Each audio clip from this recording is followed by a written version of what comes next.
Saviez-vous que le solstice d'hiver, ce moment où la nuit est la plus longue de l'année, est célébré depuis des millénaires par les Perses lors d'une fête appelée Shab Yalda. En persan, Shab signifie nuit, Yalda signifie naissance.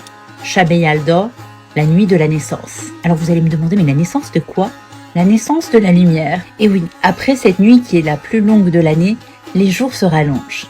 L'obscurité recule et la lumière reprend le dessus. Dans les croyances de l'Iran ancien, cette renaissance était associée à Mitra, figure spirituelle liée à la lumière mais aussi la justice.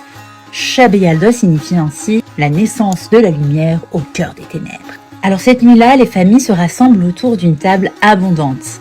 Fruits, noix, douceur et surtout des couleurs bien précises. On voit beaucoup de rouge.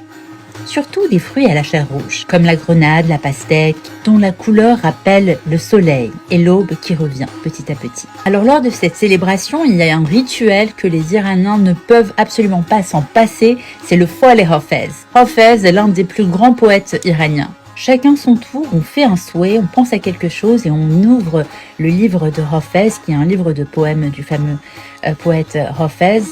Et ensuite, la réponse, le poème sur lequel on tombe est en quelque sorte une forme de prédiction, une réponse aux interrogations du moment qu'on a. Alors c'est vraiment une réponse symbolique et chacun l'interprète à sa façon. Shab Yalda est une fête si puissante qu'elle a traversé les cultures. Certains historiens estiment que, dans un monde déjà marqué par les célébrations du solstice et de la lumière, les premiers chrétiens d'Orient s'en sont inspirés pour célébrer à leur tour la naissance d'une lumière dans le monde, Jésus.